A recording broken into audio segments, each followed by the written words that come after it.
고린도후서 1장 1절부터 11절 말씀 보겠습니다. 하나님의 뜻으로 말미암아 그리스도 예수의 사도된 바울과 형제 디모데는 고린도에 있는 하나님의 교회와 또 온 아가야에 있는 모든 성도에게 하나님 우리 아버지와 주 예수 그리스도로부터 은혜와 평강이 있기를 원하노라.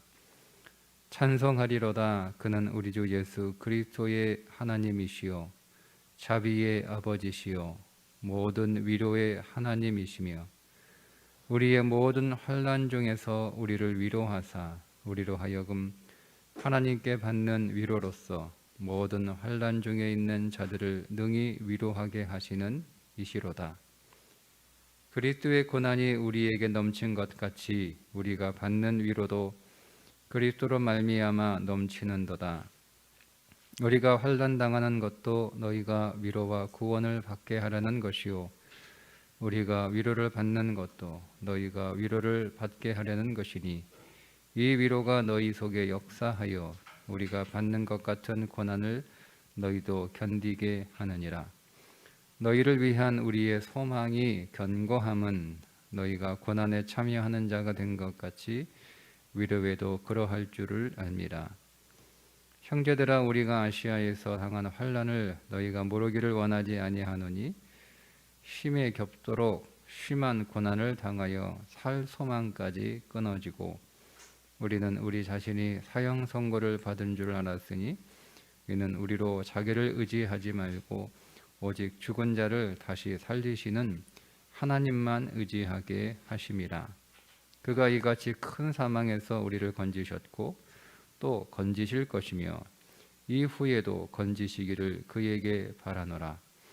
너희도 우리를 위하여 간구함으로 도우라. 이는 우리가 많은 사람의 기도로 얻은 은사로 말미암아 많은 사람이 우리를 위하여 감사하게 하려 함이라.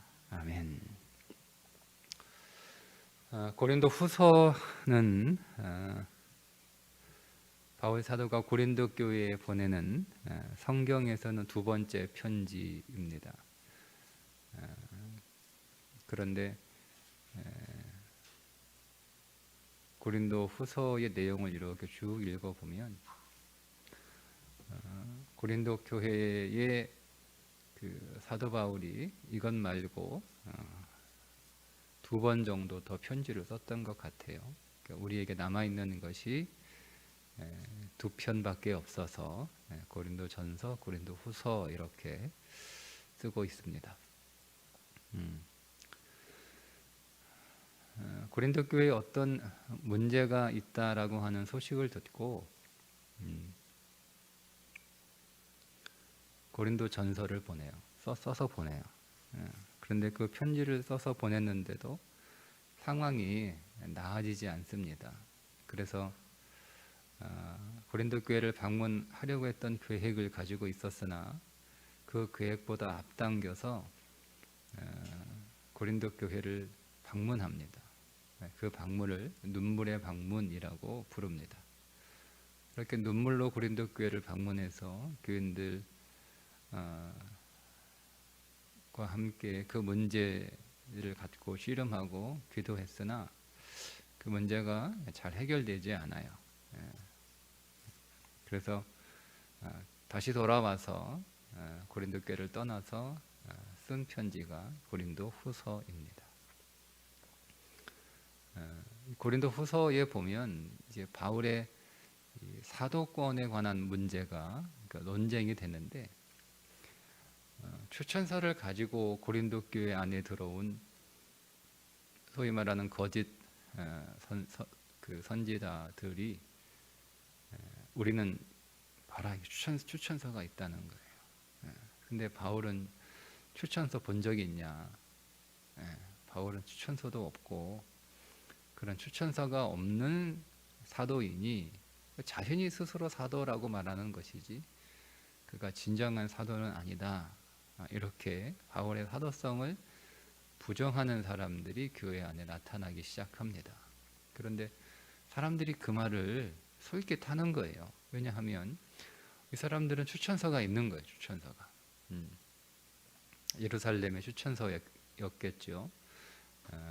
예수님의 12 제자들이 써준 수천서였을 거예요. 그런데 자기들을 가르쳤던 바울 사도는 그런 게 정말 없었거든요. 본 적이 없어요. 내가 추천을 받아서 여기 왔다 이런 말을 한 적도 없고. 그러니까 야, 그 바울 사도는 사도가 아니잖아. 뭐 이런 그 분위기가 생긴 거예요. 근데 그러면 어떤 문제가 생기냐면 바울이 그동안 아무리 진리를 선포했어도 그 진리를 선포한 자가 가짜라고 하면 그가 전한 진리까지 가짜가 되는 심각한 문제가 생기는 거예요. 이게 고린도 후서에 나오는 전반적인 그 문제 가운데 하나입니다. 그래서 오늘 첫 고린도후서 편지를 쓰면서 시작하는 말이 뭐라고 시작을 하냐면 하나님의 뜻으로 말미암아 그리스도 예수의 사도된 바울이라고 시작을 하는 거예요. 내가 누구의 추천을, 즉 사람의 추천을 받아서 사도가 된 사람이 아니라 하나님의 뜻으로 하나님이 불러서 하나님이 임명하여 사도가 되었다라고 시작을 합니다. 여러분, 예를 들면 이제 오늘 우리에게 어떤 우리가 교회 안에서 직분을 갖게 되잖아요, 그죠? 직분을 갖게 되면 그 직분에 대해서 이런저런 얘기가 있어요. 그러니까 먼저 나 자신에게 내가 그런 직분을 받을 만한 자격이 있는가, 아니면 그런 자격이 없는가, 스스로 그런 생각을 하죠. 여러분 다 그 생각 안 하셨어요? 다 그런 생각이 들죠? 내가 그런 자격이 있나? 뭐 그런 생각을 들기도 하고, 나는 자격이 있는데 왜 이번에 안 주지? 이런 생각도 하게 되고, 그죠? 또 우리가 다른 사람을 향해서도 저 사람은 참 자격이 된다, 다른 사람은 몰라 저 사람은 자격이 충분하다, 이렇게 생각하는 사람들 그 경우도 있고, 그 사람은 뭐 자격도 안 되는데 뭐 저렇게 직분을 주나, 이런 생각을 하는 때도 있어요. 그죠? 그런데 오늘 이 사도 바울의 1장 1절 고린도후서 1장 1절의 말씀을 가지고 보면 그 자격은 우리가 판단할 수 있는 게 아니라는 거죠. 그것은 마치 나는 추천서가 있고 바울은 추천서가 없어서 추천서가 있는 나는 자격이 있는 사람이고 추천서가 없는 바울은 자격이 없다, 이렇게 말하는 것과 같은 거예요. 그런데 여러분, 이거는 명백하잖아요. 우리가 생각하는 자격은 어떤 그 자격증, 어떤 시험을 통과해서 직분을 받는 건 아니잖아요, 그죠? 물론 거기에 대한 기준은 분명히 있지만, 그러나 그 기준은 그냥 일반적인 최소한의 기준이고, 우리가 그 기준을 가지고 판단하지는 않잖아요, 그죠? 우리가 쭉 그 사람을 지켜보고, 아니면 나 자신을 쭉 이렇게 보고, 우리가 그런 어떤 그 주관적인 기준에 의해서 있다 없다 이렇게 판단하는 경우이지, 뭐 우리가 뭐 시험을 보고 어떤 과정을 통과해서 거기에 합격을 해야 받는 뭐 그런 건 아니잖아요, 그죠? 그런데 지금 이 고린도 교회 상황은 아주 명백합니다. 추천서가 있느냐 없느냐 명백하잖아요. 그러니까 추천서를 가지고 온 사람들을, 처음에는 이런 사람들이 없었을 때는 그냥 의뢰의 바울이 사도가 맞다, 이렇게 의심 없이 받아들였어요. 그리고 그가 하는 사역이나 그가 전하는 복음이나 그가 사는 삶을 보면 그건 의심할 이유가 없는 거예요. 그러니까 당연히 그렇게 받아들였죠. 그런데 어느 날 갑자기 사람들이 추천서를 가지고 딱 교회에 왔단 말이에요. 추천서를 보여주는 거예요. 이런 추천서 봐라, 이 추천서가 있는 우리가 진짜 사도지. 바울은 추천서 봤냐? 이렇게 본 적 없거든요. 그러니까 그때부터 의심이 되는 거예요. 그러니까 이 거짓 선지자들이 어떤 복음을 전하는지, 어떤 사역을 하는지에 대해서는 관심 없어요. 바울이 그동안 자기들에게 어떤 삶을 보여주었는지, 어떤 믿음을 보여주었는지는 관심 없어요. 그냥 종이 한 장, 사람이 써준 종이 한 장을 가지고 자격이 된다, 자격이 없다, 뭐 이렇게 판단하는 그런 문제가 고린도 교회 안에 생긴 거예요. 근데 여러분, 이 문제가 매우 심각한 문제라는 거예요. 매우 심각한 문제, 그죠? 심각하죠. 우리가 볼 때도 심각하잖아요. 그러니까 마치 이런 거예요. 이제 한국 교회도 그런 문제가 이제 그 몇 번 있었죠. 사실은 뭐 드러난 것만 몇 번이지 뭐 우리나라의 대형 교회, 초대형 교회 목회자의 목사 안수 문제가 시비가 된 거예요. 이 사람이 정당한 과정을 거쳐서 목사 안수를 받았냐, 아니면 정당한 과정을 거치지 않은 채 목사 안수를 받았다, 뭐 이런 거 가지고 이 사람이 목사가 맞냐 안 맞냐 뭐 이거 가지고 막 굉장히 논란이 많아요. 지금은 뭐 하도 시간이 지나서 이제 그게 뭐 그냥 해결되지 않는 채 덮어진 거지 된 거예요. 그러면 이 사람이 정말 그 정확한 과정을 거쳐서 그 모든 과정을 다 준수하고 난 뒤에 목사 시험에 통과하여 안수를 받은 게 맞냐? 근데 그렇게 돼야 되는데 그게 아니다라고 하면 그동안 이 목사님이 하셨던 모든 목회는 다 부정되는 거예요. 그 얼마나 여러분 혼란스럽습니까? 이게 심각한 문제였거든요. 마찬가지예요. 고린도 교회도 이게 굉장히 심각한 문제예요. 그런데 사도 바울은 이 문제에 관하여 어떻게 돌파하냐면, 나는 사람의 뜻으로 된 사도가 아니고 하나님의 뜻으로 된 사도다라고 주장합니다. 그게 바울의 대답이에요. 근데 여러분, 이 말은 우리가 어떻게 보면 추천서를 못 받았으니까 나는 하나님의 추천을 받았다라고 말하는 변명처럼 들려요. 왜냐하면 하나님은 추천서를 써서 주질 않을 거 아니에요. 그분이 무슨 추천서를 써가지고 보내주시겠습니까? 그러니까 그걸 그럴듯하게 써서 그냥 대답을 이렇게 하는 것처럼 보여요. 그런데 여러분, 이거는 그렇게 보일 수도 있지만, 만약 정말 사도 바울이 나는 사람의 뜻으로 된 사도가 아니라 하나님의 뜻으로 된 사도다라고 하는 것이, 이것이 바울의 정말 진심이고 이것이 바울의 믿음이라면 이거는 굉장한 거예요. 왜냐하면 사람이 추천을 해줘서, 즉 사람의 뜻으로 그가 사도가 되었다면 그의 사역의 수준은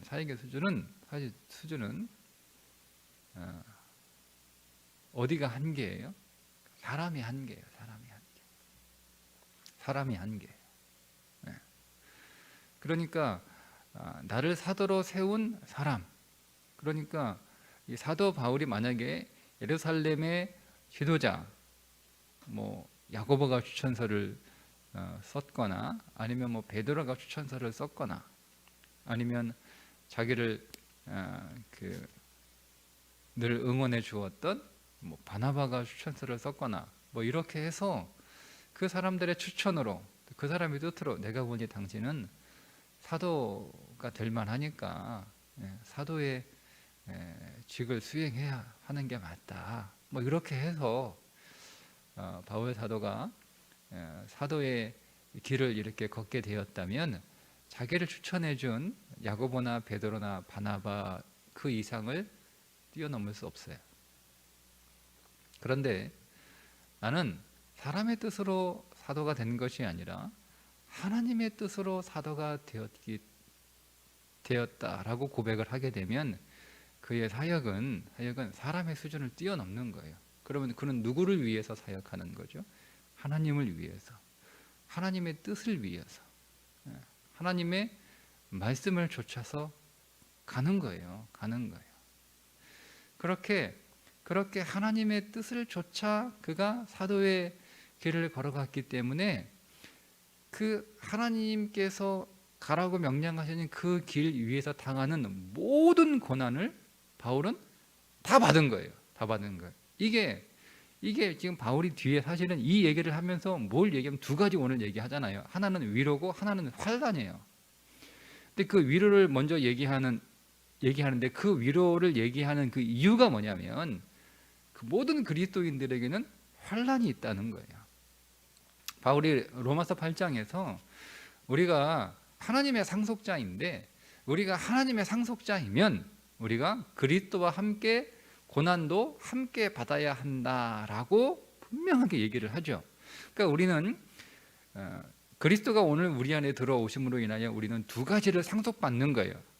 그리스도가 가졌던 하나님의 기업을 상속받고 그리스도가 사셨던 그리스도의 삶을 상속받는데, 그 그리스도의 삶은 고난으로 한 단어로 설명할 수 있죠.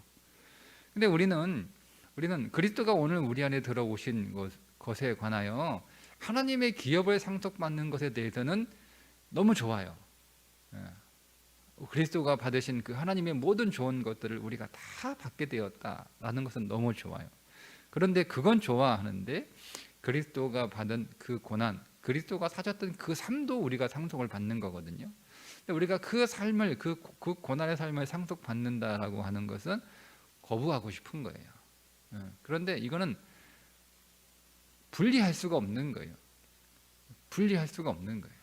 그래서 모든 그리스도인들은 다 믿음의 고난을 당할 수밖에 없다. 그 믿음의 길을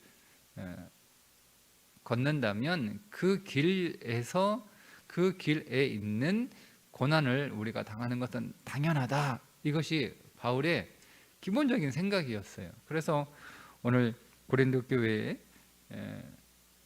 고난에 관하여 이야기합니다. 너희가 우리가 아가야에서 당한 환난을 너희가 모르는 걸 원하지 않는다. 그걸 알기를 원한다는 거예요. 그거는 우리가 이렇게 고생했으니까 우리가 고생한 거를 좀 알아달라, 이런 뜻이 아니에요. 그러니까 믿음의 길이 얼마나 힘들고 어려운지 너희가 분명하게 알고 너희도 그 길을 갔으면 좋겠다라는 그런 마음으로 얘기하는 거예요. 믿음은 꽃길이 아니라는 거죠. 신앙의 길은 꽃길이 아니에요. 우리는 우리 인생이 예수 믿는 그 다음 날부터 완전히 길이 바뀌어서 꽃길이 되기를 원하지만 우리의 인생은요, 길이 변하는 게 아니라 길이 달라지는 거예요. 길이 달라지는 거예요. 길이 변하는 게 아니에요. 내가 이 길로 계속 가야 되는데 그 길이 너무 험난해. 거기에 뭐 돌길도 있고 뭐 가시밭길도 있고 거기에 뭐 늪도 있고 막 이래요. 그래서 이 길이 조금 변했으면 좋겠다.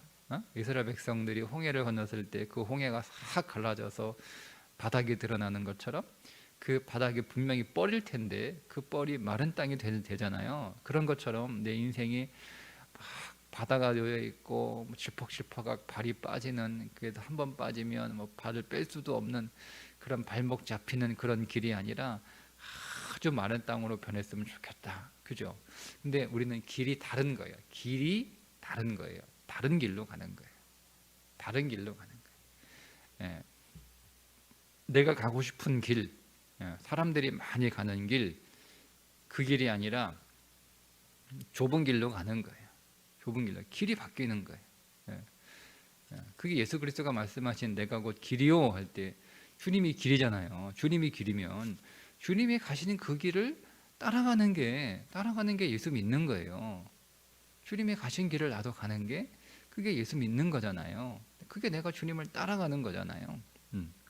그러니까 그 길이라는 걸 너희가 좀 알았으면 좋겠다. 그래서 바울이 자기가 당한 고난이 어느 정도인지 살 소망이 끊어진 것 같은, 정말 살 소망, 이제는 죽었다라고, 나는 이제 끝났다, 나는 이제 다 망했다라고 하는 그런 삶의 길을 지금 걸어갔고 지금도 걸어가고 있고 앞으로도 그렇게 걸어갈 것이다 라고 얘기해 주고 있는 거예요.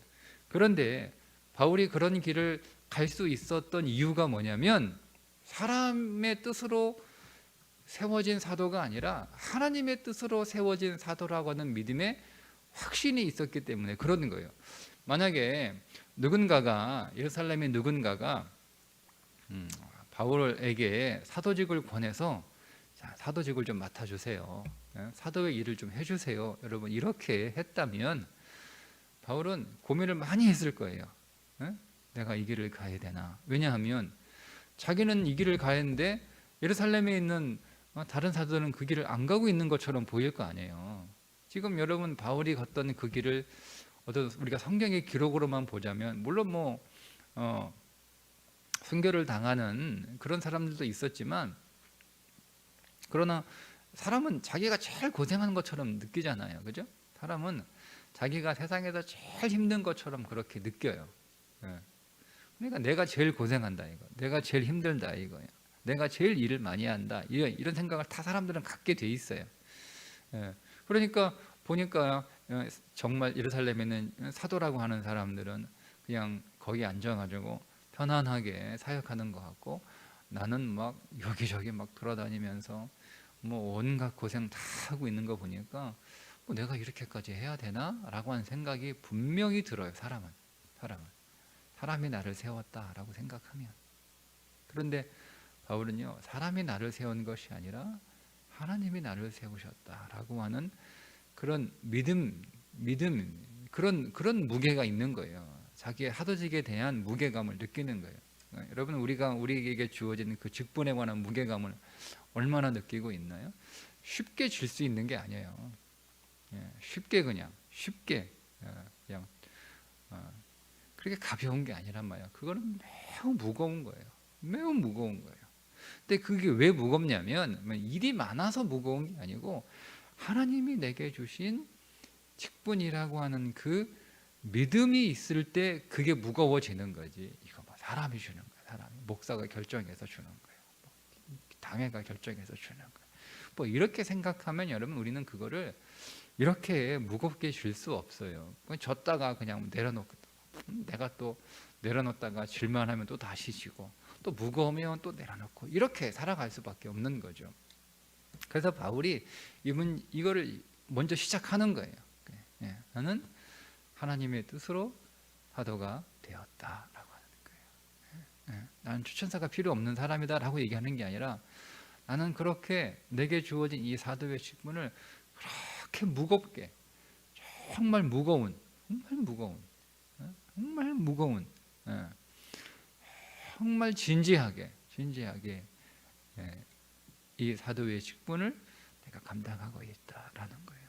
그런데 그 사도의 직분을 내가 감당할 이게 너무 무거운 건데 그거를 감당할 수 있는 이유는 하나님이 이 사도의 무거운 짐을 내게 주셨을 뿐만 아니라 하나님이 주신 짐이기 때문이기도 하지만 하나님은 나에게 짐만 주시는 것이 아니라 그 짐을 넉넉히 줄 수 있는 위로까지 주시는 하나님이시다라는 거예요.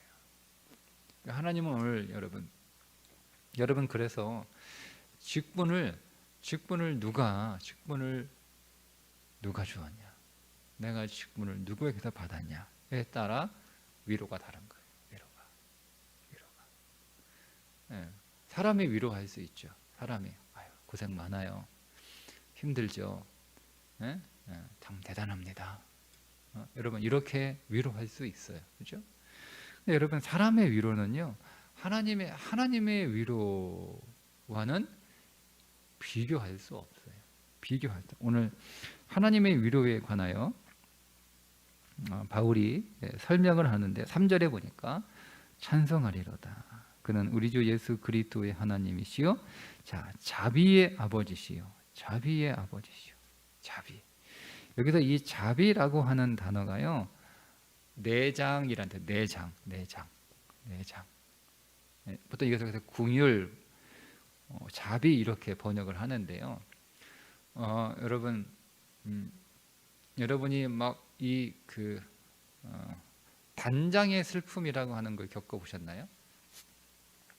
내장이 다 끊어질 것 같은 그런 고통, 그런 슬픔,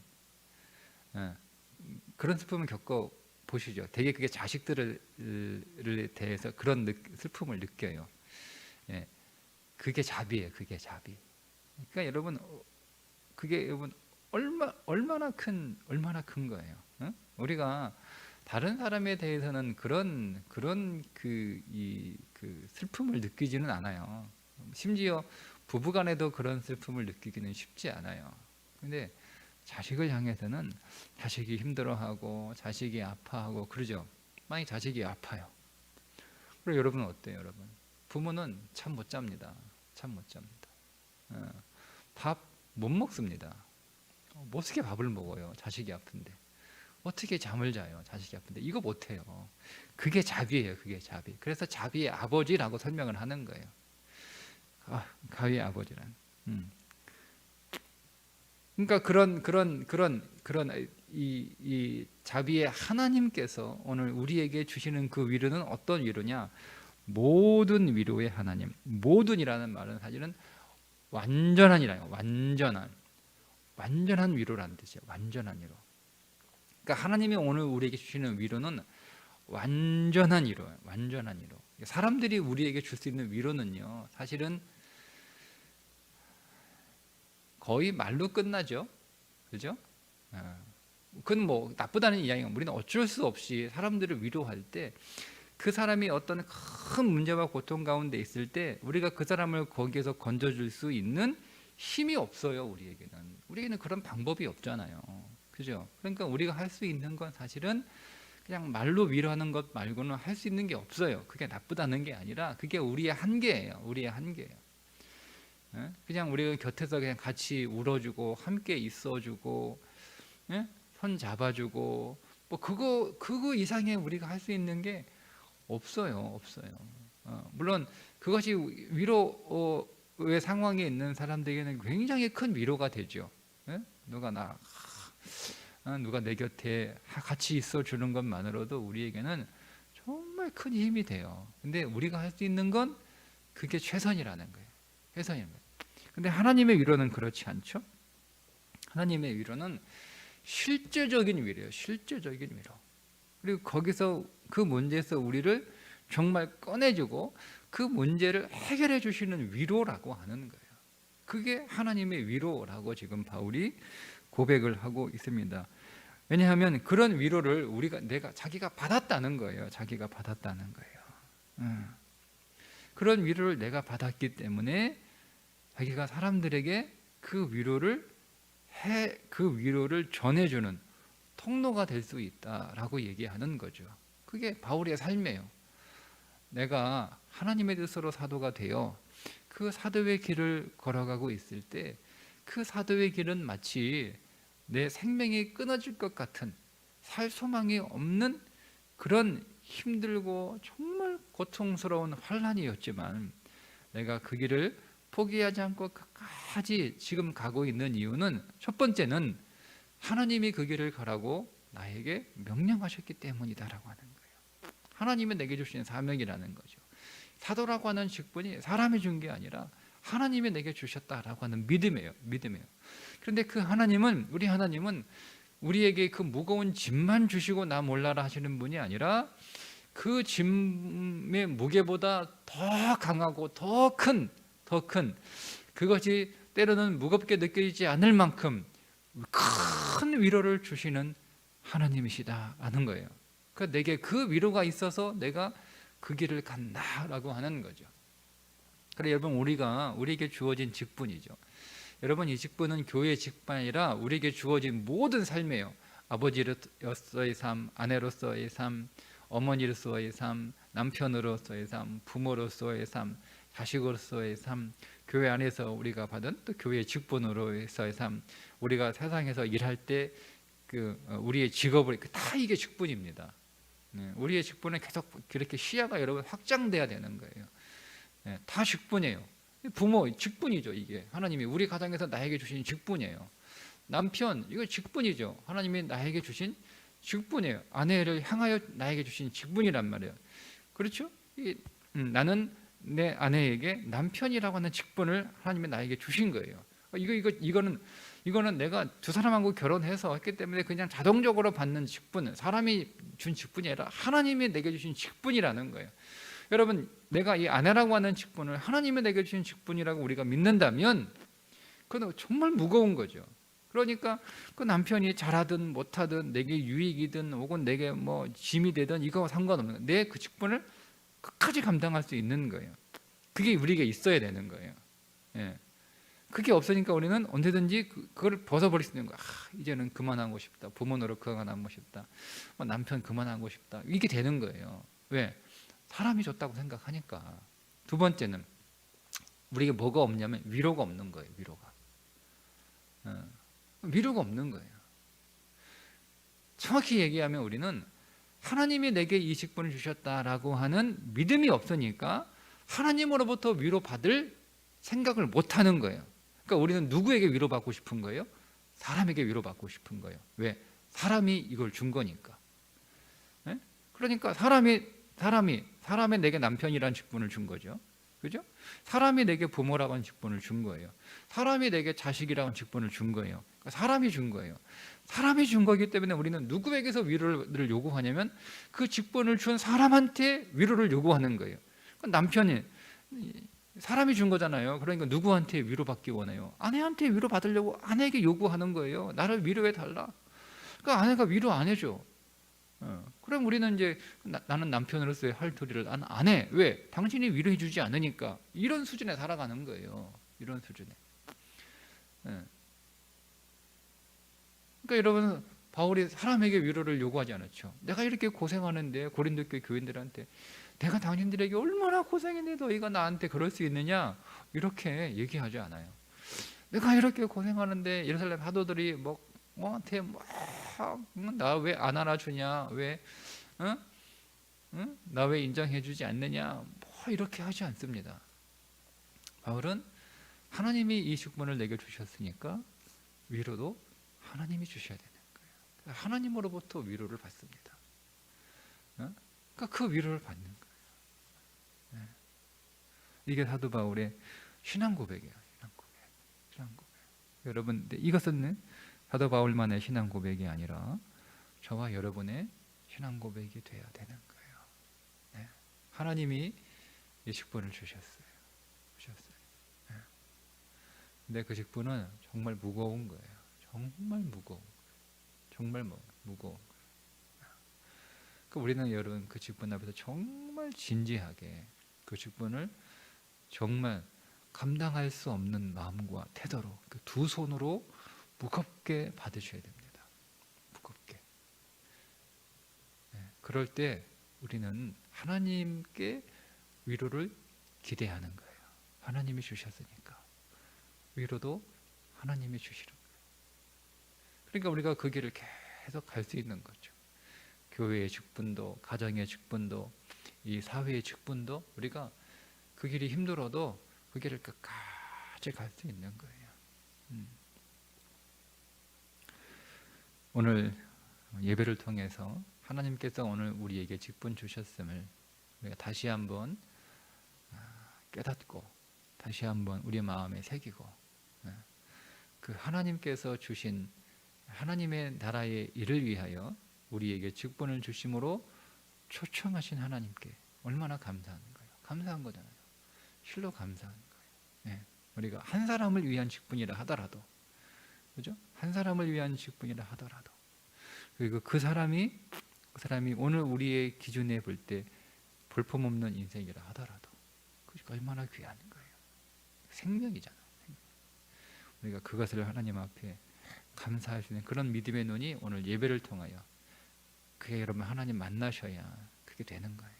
하나님을 만나셔야, 그분을 만나야 오늘 우리의 삶이 완전히 새롭게 보여요. 그분을 만나셔야 그분의 마음으로, 그분의 심정으로, 그분의 뜻으로, 그분의 섭리 안에서 그분의 교회 안에서 우리의 삶을 볼 수 있는 거예요. 그렇게 오늘 예배 안에서 하나님 만나자고 우리를 부르시니 하나님을 꼭 만나셔서 하나님의 심정으로 오늘 우리에게 주어진 인생의 모든 직분들을 다시 볼 수 있는, 새롭게 볼 수 있는, 더 귀하게 볼 수 있는 예배가 되시기를 주님의 이름으로 축복합니다. 기도하겠습니다. 하나님의 뜻으로 말미암아 주신 우리 모든 직분 하나님 새롭게 보게 하시고 다시 보게 하시고 귀하게 보게 하시고 무겁게 보게 하여 주옵소서. 그래야 우리가 하나님께 위로를 기도하며 기대하며 그 하나님의 위로로 새 힘을 얻고 그 하나님의 위로 안에서 우리에게 준 이 사명의 길을 끝까지 가는 충성된 종 되게 하여 주옵소서. 오늘 예배를 통하여 주님도 만나기를 원합니다. 우리를 만나자고 부르셨으니 우리가 주님을 꼭 만나는 예배 되게 하여 주옵소서. 예수님의 이름으로 기도드리옵나이다. 아멘.